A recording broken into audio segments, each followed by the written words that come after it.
Welcome to Empty Pages, which chronicles my journey from first draft to published manuscript and beyond. I'm your host, Ian MacTire. Happy 2022. Hopefully this year will be better than the last two. If you are a returning listener, welcome back. If you're a first-time listener, welcome. I hope everyone's holiday was at least gentle, if not happy.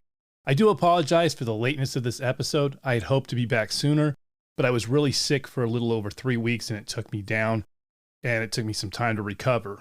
During that time, I was unable to do much of anything, much less write or do podcast related stuff, but I'm back. New episodes will be coming each week, provided I don't get sick again. As for the holidays, other than being sick, mine was all right. Prior to getting sick, I submitted a short story pitch and writing sample to an open submission call for Weird Tales that I'm excited for. If you're not familiar with Weird Tales, they've been around for several decades and was the publication that published H.P. Lovecraft's work. It would be an amazing honor to have my first story published by them, but we'll see. I did manage to put the finishing touches on the short story I previously announced that I would be publishing to my website. However, about the time I finished was when I got sick, which derailed a lot of things for me. At one point during my hiatus, I also made the mistake of upgrading my laptop to Windows 11. After upgrading, it severely slowed my system down to a crawl, which made writing and editing nearly impossible. I then rolled it back to Windows 10, but that didn't fix it and required a completely new install, which, along with all the fun things like applying all the updates and reinstalling all the programs I use and their attendant upgrades, was a bit of a hassle. So it all conspired to push me a little bit behind, but I'm sure I'll catch up at some point. Aside from that, I did find out the status of the short story I submitted. For those of you who have been listening, you'll know what I'm talking about. For those who are listening to this for the first time, you should go back and listen to the previous episodes. But in a nutshell, I submitted a short story for possible inclusion in a horror podcast. I will refer to this story as the podcast story because I don't want to reveal the name or what the story is about for reasons I'll touch on later. Now, normally a short story runs between 5,000 and 10,000 words. However, the submission guidelines require that the story be no more than 2,400 words. It could be less than that, but it couldn't be more. The story I submitted was not the original story I had planned to submit. In trying to write that one, I couldn't get it down to 2,400 words or less and still have it be effective. Part of my goal as a horror writer is to write lean, effective horror, but I also want the story to be able to breathe. As such, when I sit down to write a story, I don't go into it saying, this one will be a novel, or this one will be a short story. I write the story, I do as many edits as necessary to reach the final goal, and it's the final goal that tells me what it is, with rare exceptions. In this case, the original story is needing to be longer than 2,400 words. I'm still working on it, but last look, there was over 6,000 words so far.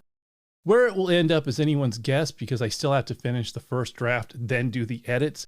So knowing that this story was not going to be able to meet the guidelines, I sat it aside and came up with a different idea. This one actually worked. The final version came in at exactly 2,400 words. I was not intentionally trying to make it to 2,400 words exactly. If the story came out to be half of that at 1,200 words and was lean and effective, I would have been perfectly happy with it. It just happens that I nailed it right at the limit. There were several times when it went over that amount, but usually not by much. While writing it, I wished several times that the limit was actually 2,500 words because that would have been helpful. I never broke the 2,400 word limit by much. I think the most I went over at one point was 24 words. Still, it would have been nice, or so I thought at the time. During the first draft, I tried to keep the 2,400 word limit in mind, but I also didn't keep it as a hard limit. The reason for this was twofold. One, it was a first draft, so it wasn't about the final version so much as it was just getting the story out of my head and onto paper, or computer in this case. And two, I knew the word count was going to vary as I went through edits, which did happen. I did keep 2,400 as a hard limit during the editing process though. I won't talk a lot about the editing in this episode as I feel it deserves its own episode devoted specifically to the topic, but I will say that some people aren't fond of this step. To me, it's as fundamental to the writing process as the writing itself. Editing is what takes your rough, messy draft and turns it into something much better. I actually happen to enjoy this process. I know some people don't. While I enjoyed writing my short story, I watched as my story steadily improved with each edit. If I showed you my first draft, I would be proud of what I wrote. Absolutely. But after all the edits and getting to the final version, I can't put into words how elated and fucking excited I am about this story. Once I had finished and submitted it, I had some mixed emotions about it that I hadn't expected. I did go into it being okay with being rejected. Stephen King's first novel, Carrie, was rejected something like 30 times before it was published. So if that happened, it wouldn't be the end of the world. It would suck, but it wouldn't be enough to make me stop. Well, unless I was told not to quit my day job. So here I was, having just submitted my first story ever. On one hand, I was elated. After several decades spent never finishing a story and believing I wasn't cut out to be a writer, I now found myself with not one, but 3 completed stories. And by completed, I mean that it had a beginning, a middle, and an end. Not that it was necessarily a finished, edited product. And in case you're keeping score, that would be 1 first draft novel, the first draft of the story I'll be publishing on ianmactire.com, and this one. I was doing it. I was doing the writer things. And that's exciting. On the other hand, I felt a little nauseous. And that was a little bit surprising. It was one thing to share things in a more personal setting. It's another thing to put that out there to the professional world altogether. When you share them with friends and family, if you're lucky, you get support in the form of, that's pretty good, and that's a good story. If you're not, then you just get complete indifference or torn down over it. But to put your story out there in front of people who have read hundreds, if not thousands of story submissions, that felt like a huge risk. If you've listened to previous episodes and you already know that I bought into a lot of people's bullshit regarding my writing, so here I am wanting desperately to believe that I could be a good writer despite what I was told in the past. Yet I'm also risking that I find out that what I was told in the past was true and I'm just being delusional. That latter feeling almost made me not submit my story. However, I decided to submit anyway. Better to rip the proverbial band-aid off the wound than try to remove it a bit at a time. I resolved myself to accept whatever may come of it. If it was published, great. If not, then that was the way of it. The person taking the submissions had stated that he would provide feedback for anyone whose story didn't get chosen. So the way I saw it, if I was chosen, then obviously I was good enough of a writer and I would continue writing. If I didn't get chosen, I would get some valuable feedback which would let me know my next course of action. Unfortunately, I didn't get chosen. But I did get feedback though, and what I got relieved the sting. I will read the person's exact words with some editing. I have left out the parts that specifically refer to events in the story. The reasons for this are numerous. 1, I still plan to find a home somewhere because I would really love to see the story in print.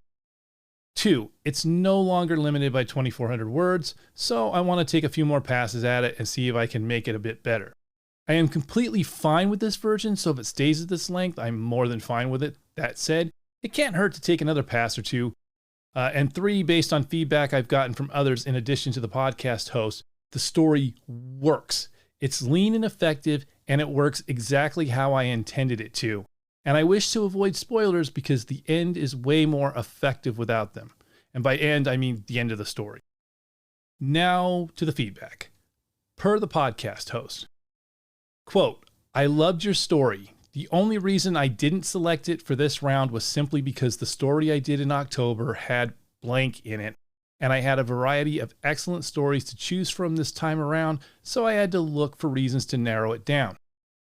Now, he did not write blank. That was an edit by me. He actually mentioned the subject matter, but again, I want to avoid spoilers. Continuing on. Quote, as far as feedback for your story, I loved the ending. I like how you let the audience put 2 and 2 together instead of spoon-feeding them. Structurally, your story came through as all one paragraph. Not sure why, but I would say for submitting anywhere, you should make sure your title, name, and contact info is at the top, and that you structure your paragraphs correctly. A more prestigious competition might toss your story out without reading it first, just based on the formatting. I'm certainly glad I didn't because it was a great read. Honestly, that's my main feedback for you. I thought your story was the perfect length for what you were doing. It moved quickly. I came to the realizations you wanted me to right when it felt right. And all in all, it was a ton of fun. You should do a little work to restructure it, maybe take a few more passes to see if anything creative comes up that you can add or refine upon, and submit it a few more places. Good stuff. Genuinely sorry it didn't make the cut this time, but that doesn't mean it can't be used in the future. I'll reach out if I find a spot for it in a future episode. Now, there was some compliments specifically regarding certain story elements that I left out because, again, no spoilers. I also read the part about the formatting because I think it will be useful for people. The way they wanted it submitted was to fill in a form on a website and attach a copy of the story, with the story being formatted as a Word document with 12-point Times New Roman for the font. I'm not sure what exactly happened because when I went back and looked at the copy I submitted, it was properly formatted. Now, I use Scrivener to write, and from there I compiled it into a Word document. I don't own a copy of Office, and as I don't use it all that often, I refuse to subscribe to Office 365. So I used the online version of Word to open it and make sure it was formatted correctly. The online version of Word didn't show anything unusual. I sincerely hope that the online version of Word doesn't do stupid shit to force you to subscribe, because if so, my last submission to Weird Tales might end up getting rejected before they read it. In any case, I'm sincerely grateful for him not rejecting it and actually reading it, and yes, I did respond and let him know that. Did it suck to get rejected? Sort of. The feedback I received lessened the blow considerably. It's nice to know that I didn't get rejected because I suck at writing, but because the subject matter was already done and they didn't want to repeat it so soon. I get that. For any podcast, magazine, or anthology book, you want to keep things fresh to keep readers and listeners coming back. If you just did a zombie story, you may not want to do another zombie story so soon. And no, this wasn't a zombie story that I wrote. It was good to know that he genuinely thought it was a good story and should be submitted to other places. Even more so, to know that my story actually worked the way I intended it to was probably the best compliment I could ever get. So, I will take some time to see if I can apply any of his feedback and try to make it better and then go from there. So there you have it, the results of my very first story submission. I haven't heard anything back from Weird Tales, but I'm going to assume that it will take a while to hear back one way or another. And once I do, I will let you know.